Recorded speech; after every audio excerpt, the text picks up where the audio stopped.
Money in the Bank just wrapped up. It is the second post-pandemic pay-per-view, or I guess currently in the middle of a pandemic pay-per-view that WWE put on. And I gotta say, much like WrestleMania, this surprisingly delivered. What's up, folks? Fred Richani, TSC, your home for sports news updates, interviews, and everything in between. If you're new here, please consider subscribing. I'm here to recap Money in the Bank from top to bottom. This was unique. This was different. If you don't know, this Money in the Bank took place, well, the main matches took place at the WWE headquarters in Stamford, Connecticut. And, well, it was wacky. It was wonky. It was all over the place. But at the end of the day, it was quite memorable. So let's get to the big news first. I'm sure the news you're all tuning in to find out about. Otis and Asuka are your Mr. and Mrs. Money in the Bank. Love those picks. Maybe, just maybe, it would have been a good time to perhaps lean towards the direction of Daniel Bryan. But I love the Asuka pick. I'm glad Asuka finally got a big pay-per-view moment that wasn't interrupted by Ronda Rousey or Baron Corbin and Roman Reigns fighting. No, she had her moment. And in fact, she even kicked Corbin's ass. It was weird. I don't know why Corbin was trying to steal the briefcase away from her. But whatever the case may be, she knocked him down, grabbed the briefcase. That was awesome. And Otis, I mean, I'll recap this whole match, but the finishing sequence was quite unique to say the very least.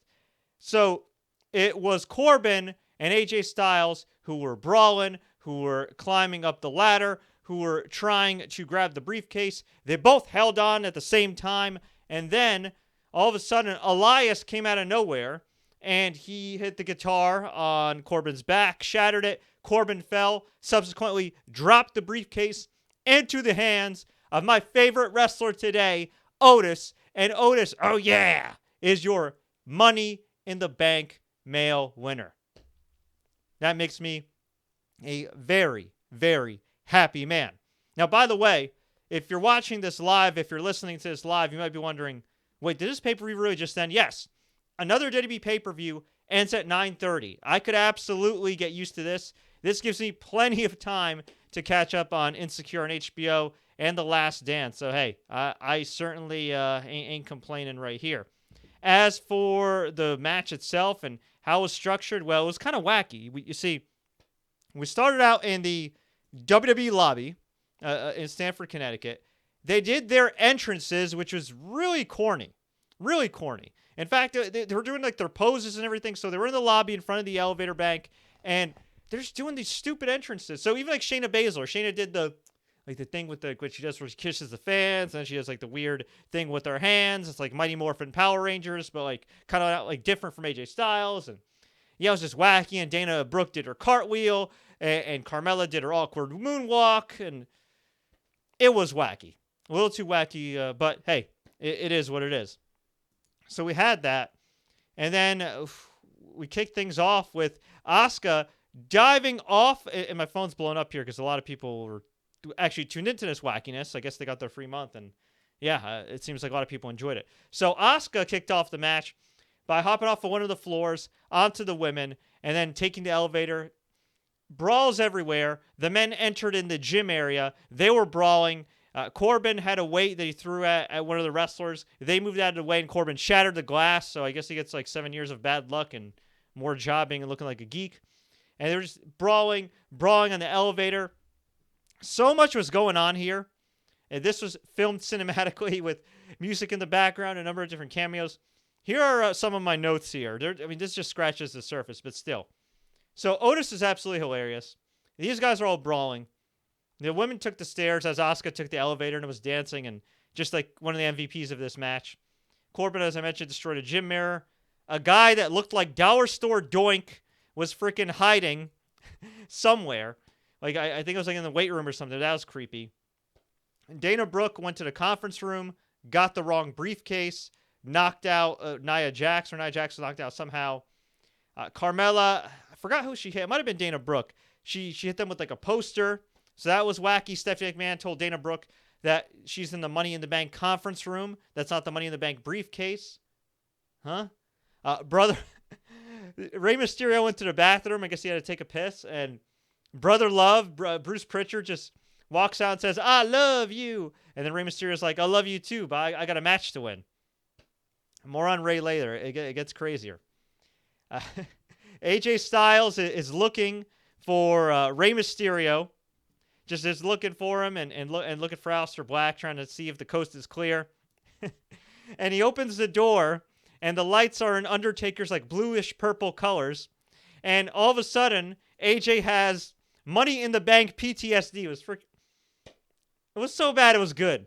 So bad it was good. By the way, shout out to all the people that are watching on the live stream. If you're listening after the fact, I appreciate y'all too. But for all the people watching on the live stream, Reggie Campbell Jr., Zachary Lyle, Michael Clark, Unique Elm Street 2010, Freddie Mitchell, David Schneider. Shout out to all y'all and everybody else that's tuning in right now live. But anyway.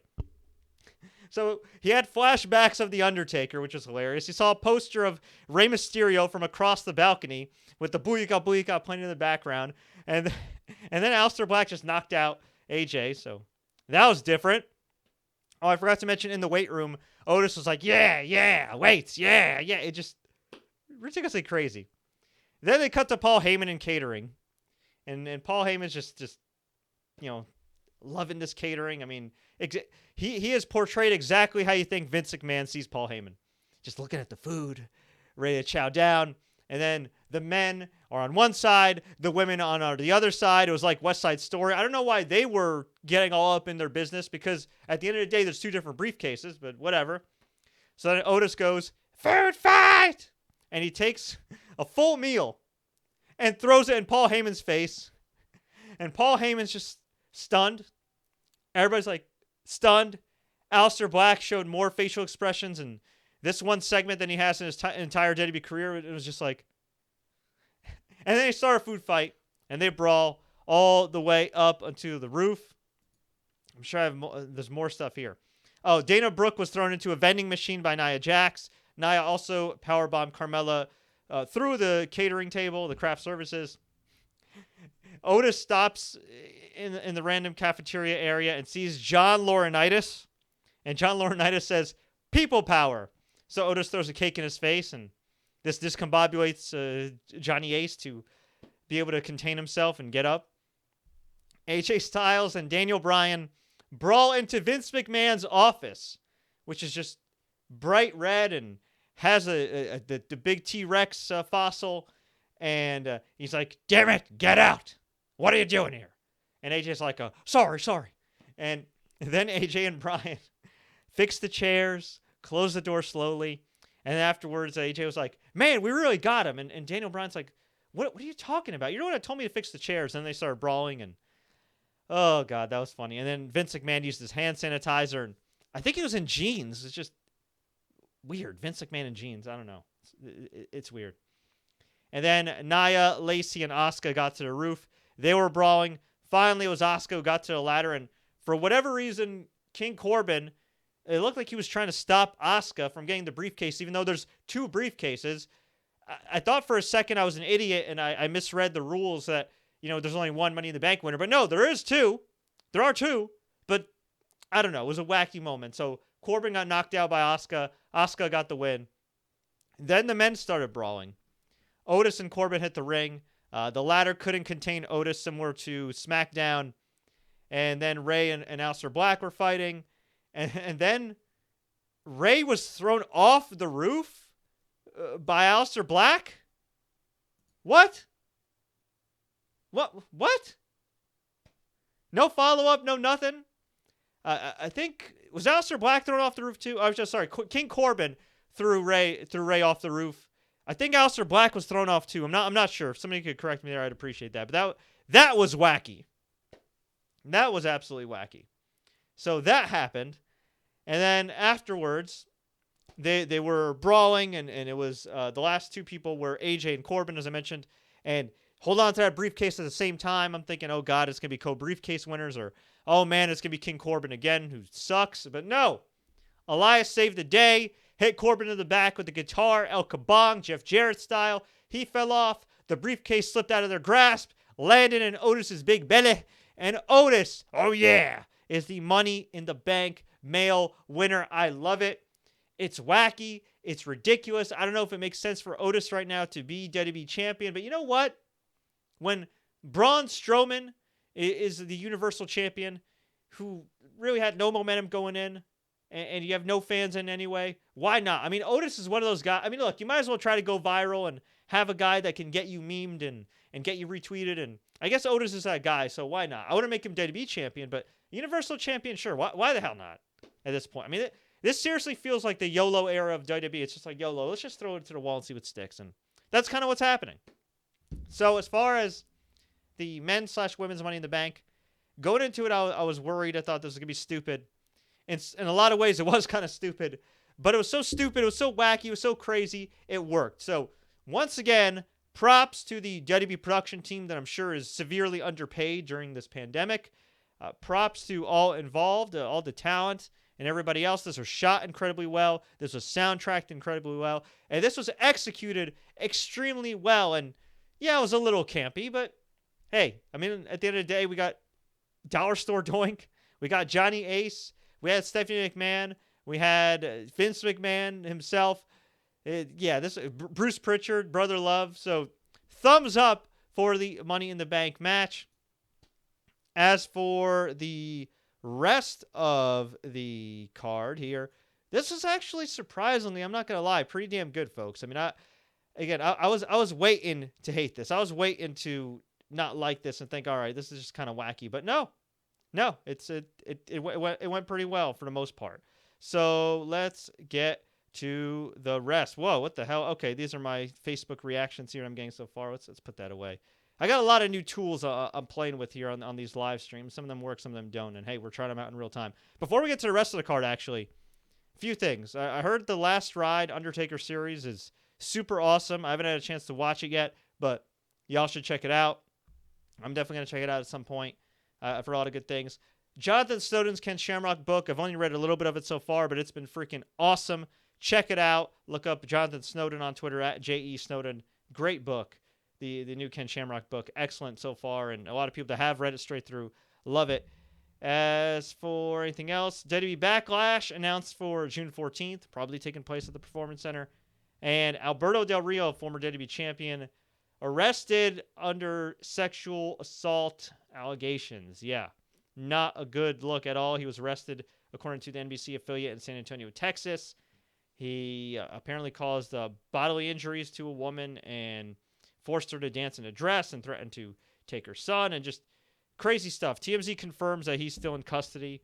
And as we know, Alberto's had his fair share, of problems over the last 5 years. So you hope this isn't true, but it's been, at the very least, a pattern of disturbing behavior. And I don't know. Guys got to get cleaned up. What do you want me to say? My heart goes out to the alleged victim.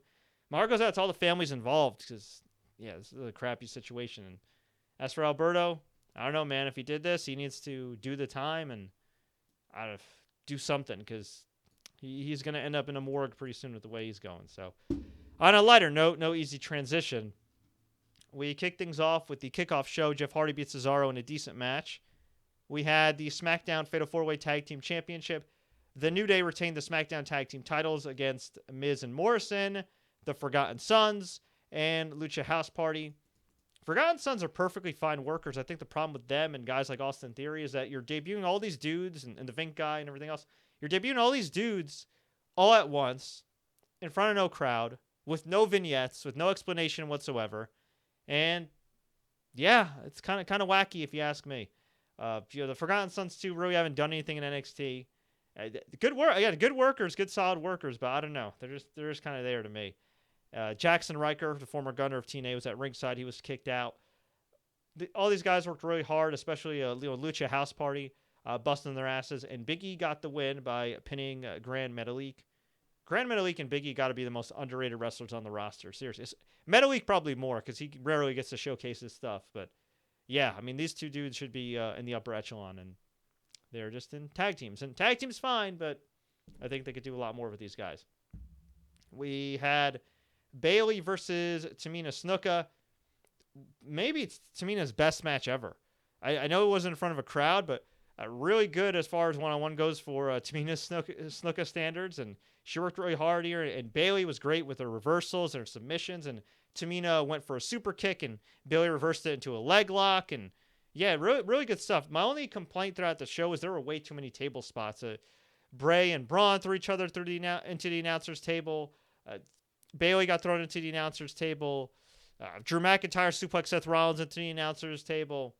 I'm sure there was more. I'm sure there was a spot in the tag team title match. It was a reoccurring motif. They're like, all right, we get it. You have an announcer's table, but I guess they ran out of some spots to go through, and they wanted to keep things fresh in the empty arena. But it didn't take away from the match. I like the psychology with Sasha Banks and Bayley and the slow burn. And at the end, it was Bayley who got the win with a crucifix pin, reversing Tamina.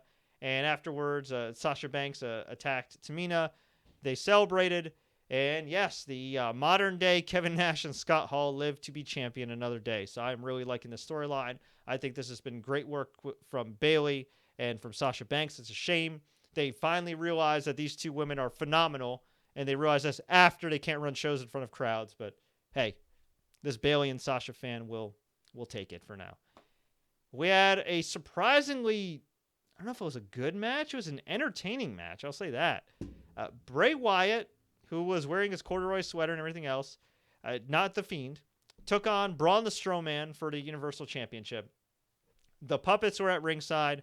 There was some stalling here and there, but definitely a lot more action, a lot more pace, a lot more physicality than the last time Bray was just Bray Wyatt, which would have been back at TLC when he faced The Miz in a painfully boring match.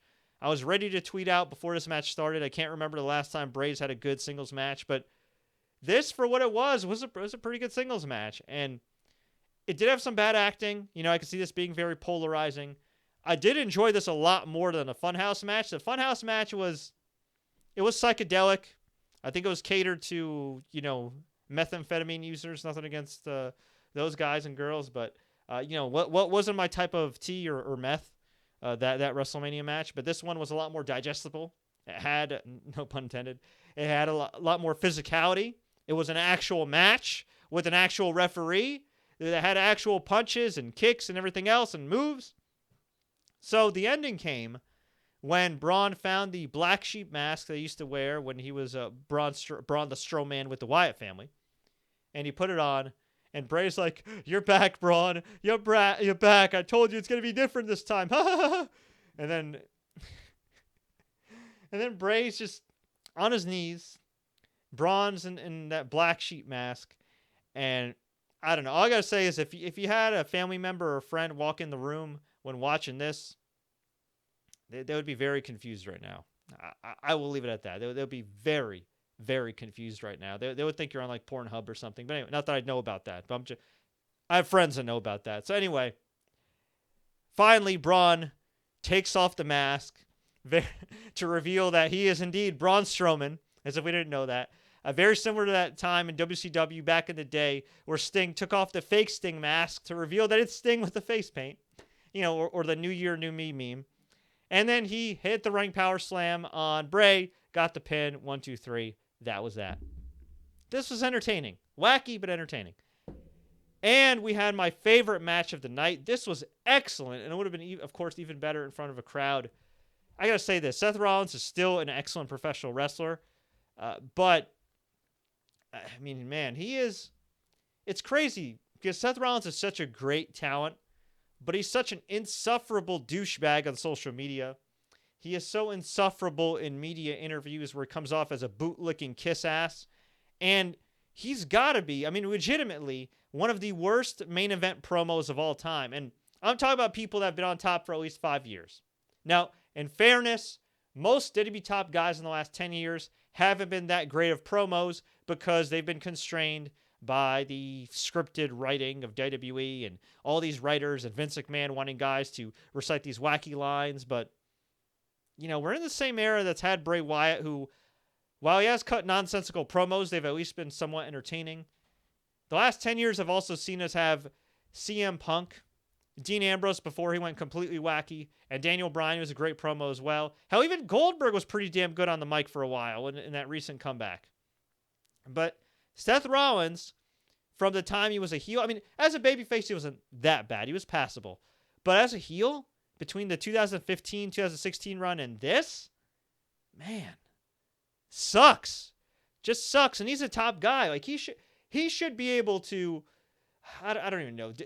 I hate the word disseminate. It sounds like a gross word, but he should be able to disseminate what is good writing and bad writing. I mean, his girlfriend, his fiance, is an awesome promo more often than not. Has great material, is great on social media, and then her hubby is just, he's just garbage on the mic. I don't know how else to explain it. The Monday Night Messiah. Yeah, and I'm going to bring the WWE Championship home, and Drew, you will bow down. I don't know. Like, he's like Raven from back in the day without all the things that made Raven great. Like, Seth as a wrestler is fantastic. I will never say anything bad about Seth Rollins' wrestling. But as a character, my God, like, go back. A lot of ECW hasn't aged that well, but go back and watch Raven's promos, the vignettes, the angles. Raven was awesome. Okay, he was a guy that when he spoke with conviction, and he made you want to join him. Hell, all right, you know what? If you don't want to go back as far as to Raven and ECW, go to CM Punk with the Straight Edge Society and the New Nexus. Go back to that time frame, which is around like 10 years ago or so, maybe a little less than that. And watch CM Punk's promos when he got people to convert, when he got people to join the society, and then watch Seth Rollins' boring Monday Night Messiah promos that are the equivalent of hypnosis. They absolutely suck. Now, if you just watch this match, you are quickly reminded that Seth Rollins, on any given night, can be a great freaking pro wrestler, except on the mic. And this was a awesome match. Drew McIntyre, I've been a huge fan of his for a while, but he was great tonight too. Great stuff from what you'd expect from these guys. There were submission attempts by Rollins. He had a nice STF. There was an awesome superplex spot with the Falcon Arrow. I know he's usually done that, but to do it on a guy as big as Drew McIntyre, that was very impressive. Drew suplexed Rollins over the announcer's table. That looked like it sucked. There was a kick out from Drew's Future Shock DDT, which is his old finisher from back in the day. My favorite spot in the match was McIntyre hung up in the Tree of Woe, Seth Rollins on top, and Drew suplexing Rollins from the Tree of Woe position across the ring. That was great. And then the other great spot was the finish where Rollins went for the curb stomp, McIntyre shook it off, hit the headbutt, hit the Claymore, got the pin, and afterwards Drew urged them to shake hands. They did. Excellent, excellent, excellent WWE title match. Would have been even better in the regular setting with fans. My God, this was awesome. So overall, despite the fact that Raw, SmackDown, NXT, outside of Bayley and Sasha Banks and a select few like Otis, besides Money in the Bank was great. Money in the Bank was great. Raw, SmackDown, NXT have been dreadful for the most part. If I'm being completely honest with you guys, I haven't been interested in pro wrestling for a while now, the last couple of months. After WrestleMania, I was like, okay, I'm ready to give this another shot. And I don't know. Look, UFC had a nice show. Hopefully nobody else tests positive, other than Jean Courier, and everybody gets out unscathed. But I don't know. For whatever reason, the wrestling hasn't really been appealing to me too much. I mean, AEW, they've been doing pretty well, but WWE programming overall has been just kind of there. And I don't know. This was good, though. This was really good. But Raw, SmackDown, NXT have been, unfortunately, painfully boring. And I don't know. I think you got to get to the point now where they should probably start doing some archived content, doing like the Rise of Drew McIntyre episode one week, the Rise of Brock Lesnar episode another week. You could have live promos, maybe have 1 or 2 live matches, but then the rest just have archive footage. That's what I would do. With the ratings the way they are now, with Raw doing well under 2 million viewers, with SmackDown hovering between 2 million and 1.9, with NXT just getting slaughtered, especially in the 18 to 49-year-old demographic. You might as well. Some of these shows, or a lot of these shows, or most of these shows, don't seem essential at all. But hey, what do I know? So let's go to some of the comments here before we hop off. I'd love to hear from the TSC universe in my best Michael Cole voice. What do you think about Otis? I love Otis. I think he's great. He's a throwback, and he just gets it, man. He really does. Crazy K says this pay-per-view is a big joke. Whether you liked it or not, I can't argue that way. All right. Thomas Herrera, they ruined it by making Otis win. This means another Money in the Bank down the toilet. I don't think so. We'll see. We'll see where it goes. Look, I don't think AJ needed the belt or needed the briefcase. I definitely don't think Baron Corbin needed the briefcase. That's for sure. Daniel Bryan, it would have been nice if Bryan won, but it is what it is. Don't blame Seth Rollins, blame The Office. Look, when Seth Rollins claims that he's fully collaborative with WWE Creative and he kisses ass to the extent he does, then you know what? I think Seth Rollins can be blamed as well for his terrible Monday Night Messiah droning delivery. Who thought about giving Rollins the Messiah character? I don't know, but they should take a week off and quit the business. Yeah, no, Becky Lynch tonight.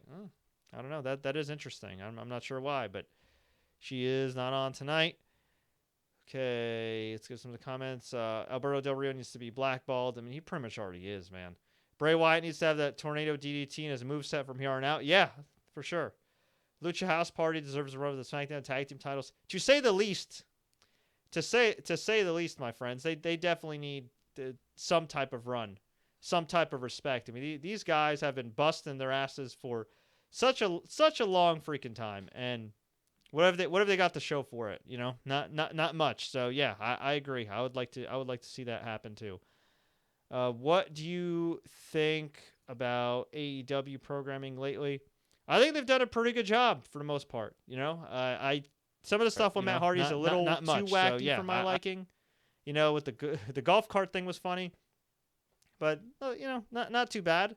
They're making the most out of it. I think they're doing a better job than WWE as far as putting some wrestlers in the audience like the Guns, you know, who are, you know, cheering and jeering and everything else. I mean, it makes a difference. I also think it's weird. NXT, I think her NXT before was the darkened arena during the old era pre-COVID. And now I think the darkened arena actually helps AEW a lot because you don't, and similar to UFC, same thing. You don't notice that the arena is totally empty. But again, dead people in the audience. At least, you know, a couple people in the audience here and there. I would like to see both shows do a much better job of social distancing. I did not like that. And I haven't liked in weeks that the announcers are just right next to each other. That to me is just stupid and playing with fire. Granted, UFC is playing with fire too, honestly. It's like they're keeping the announcers apart, but they're having Joe Rogan do interviews in the cage. I don't know. I mean, again, look, UFC, I think they're doing a relatively good job, all things considered. I don't like the fact that they reportedly made not only fighters, but media sign non-disparagement agreements where that they could also not be sued if a fighter or an athlete or staff member or media member gets COVID. I mean, it's a slippery slope. I talked to one of my lawyer friends. They said that probably wouldn't hold up in court. But yeah, kind of creepy, kind of wacky. I don't know. Just a lot of shadiness going on. You got to remember something here. Dana White's very tight with Donald Trump. So is Vince McMahon. And, you know, they're going to circumvent the rules when they can. Again, that being said, UFC has at least been administering at least 2 different tests for COVID.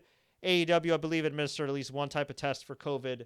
Whereas WWE, I believe, is still only doing temperature checks. Although you got to believe, given the fact that AEW and UFC both got some positive press, easy for me to say, for testing, that WWE will start doing that. But you can make the strong argument they shouldn't be running shows anyway. But hey, at least pro wrestling's a controlled environment. MMA, not so much. I think we'll have a better idea of UFC and sports in general after like a week or two. Because, you know, God forbid, you know, Jacare made contact, something like that. I mean, look, the worst case scenario could be really bad. But so far, knock on wood, WWE, UFC, AEW, relatively unscathed. I mean, the Jacare thing does look bad, though.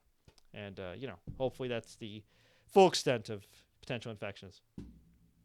All right. What happened to Ray? Ray... What did happen to Ray? I don't know. I don't know. Was it Hulk Hogan that fell off the roof back in the day in WCW into Lake Michigan or something, or the Yeti? I don't remember. Maybe he fell there. I'm not really sure. Jay Nevermore.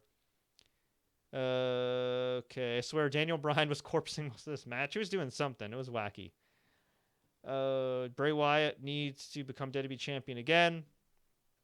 I don't know. I don't know about that. I've enjoyed him a lot more the last couple of weeks, the last couple of months. I don't think I really need to see Bray Wyatt as champion again. I don't think he necessarily needs the belt. Money in the Bank was barely over 2 hours. Isn't that shocking? Yeah, that's crazy, JB. I like it, though. I like it. Why not? Keep it short. Keep it short and sweet. I dig it. Thomas Herrera. If WWE wants the ratings good again, they need to stop with the PG era. I don't think they need that. They've been pushing the envelope anyway the last 6 months or so. I don't think it's really about the PG. I just think the matches are boring. The storylines are boring. Empty arena wrestling in general kind of sucks. If we're being honest, that it's an unfortunate circumstance, but it sucks. And yeah, I don't know. I think that from now on, they should probably just do promos backstage, like vignette style with music in the background, as opposed to dead silence. I think that would help. I think shorter matches would help. And I think just, again, showing some archive footage. Why not? Showing some archive footage and having live promos. Have live promos like with, via satellite with Drew McIntyre, via satellite with, Seth Rollins. Just something. Think out of the side. I mean, they're thinking outside of the box for the pay-per-views, and that's great. And I think they've done a good job with the pay-per-views so far. But they really do need to apply that to Monday Night Raw. I mean, I can only see, no matter how talented they are, and they are talented, I can only see so many combinations of Angel Garza and Andrade and Zelina and Austin Theory and the Street Profits and Aleister Black and MVP retiring and then unretiring from week to week. Yeah. Oh, Mr. Loki says there's a giant who fell off the roof. Okay, yeah. Maybe Ray fell and ended up where the giant did in WCW. I don't know. With the monster trucks. Josh Teakin, Drew McIntyre using Dirty Deeds as a signature move, bro. He had the Dirty Deeds / Future Shock DDT long before Dean Ambrose, at least in WWE anyway. On a scale of 1 to 10, what would you give this pay-per-view? Curvin, I would probably give it... Man. I'd give it like a 7.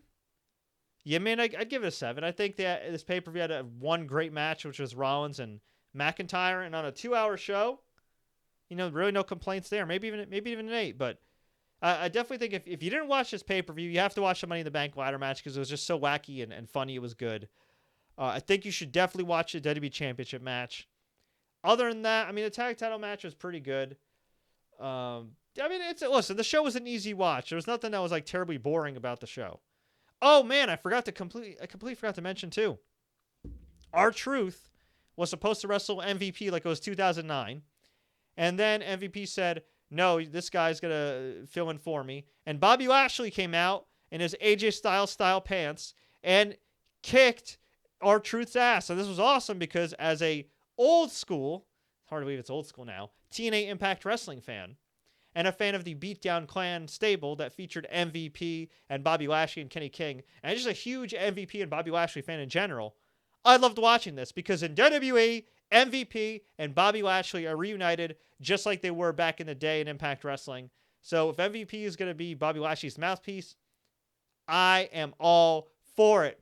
And for the love of God, before Bobby Lashley gets too damn old, book Brock Lesnar versus Lashley. I don't care if you do it in Saudi Arabia. I don't care if you do it at the PC. I don't care if you do it in Antarctica. I don't care if you do it wherever. Book the damn match, please.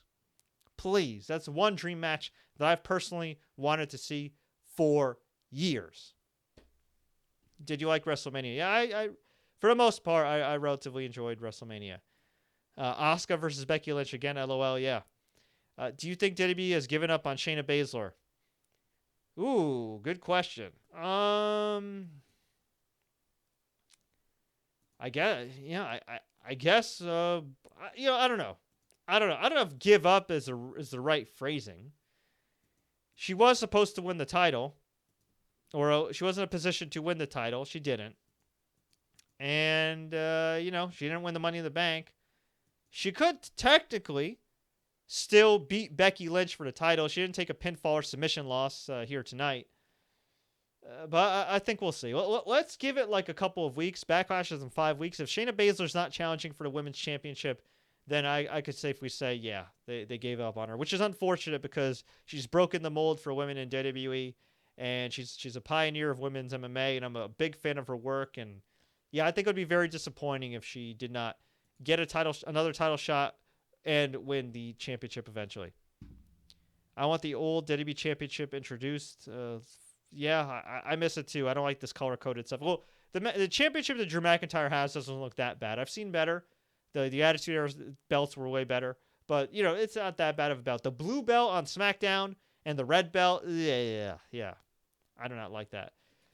So, to recap before we go, and I appreciate everybody tuning in live and everybody listening after the fact. By the way, if you do want to check us out, You can find us on every podcast platform: SoundCloud, Apple, Google, Spotify, which is my personal favorite, Podbean, which is also my other personal favorite. Wherever you get your podcasts, we're available. All you got to do is just search TSC News Podcast or my name, Fred Richani. And, of course, you can watch us on Facebook.com/The Sports Courier and YouTube.com/The Sports Courier and Instagram at TSC News. We update IGTV every week on there.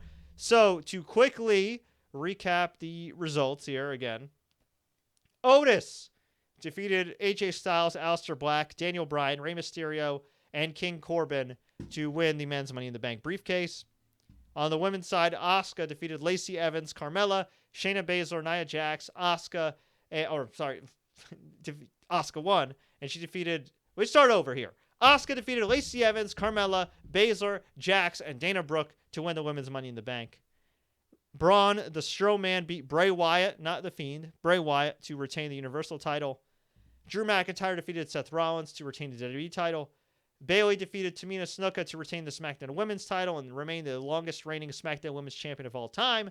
And she is on pace right now and might be able to break the year-long record held by, I believe it was Nikki Bella. Was it Nikki Bella or was it Becky? Actually, no, Becky Lynch, I think, broke the record since. It was like Nikki Bella. It was like AJ Lee, Nikki Bella, and I think Becky Lynch now is the most recent person to hold the title for a long time. So, hey, Bayley's up there. She's great. The New Day defeated The Miz and John Morrison, the Forgotten Sons, and Lucha House Party. Bobby Lashley destroyed R-Truth as a favor for MVP. And Jeff Hardy defeated Cesaro on the Money in the Bank kickoff. And then as far as some quick news notes, as I mentioned before, Alberto Del Rio arrested, accused of sexual assault in Texas. Bad look, bad deal. And if he is guilty, he should be in jail for a long time. Although, with the way prisons are right now, with the outbreak, man, I don't know. It's a bad deal for all involved there.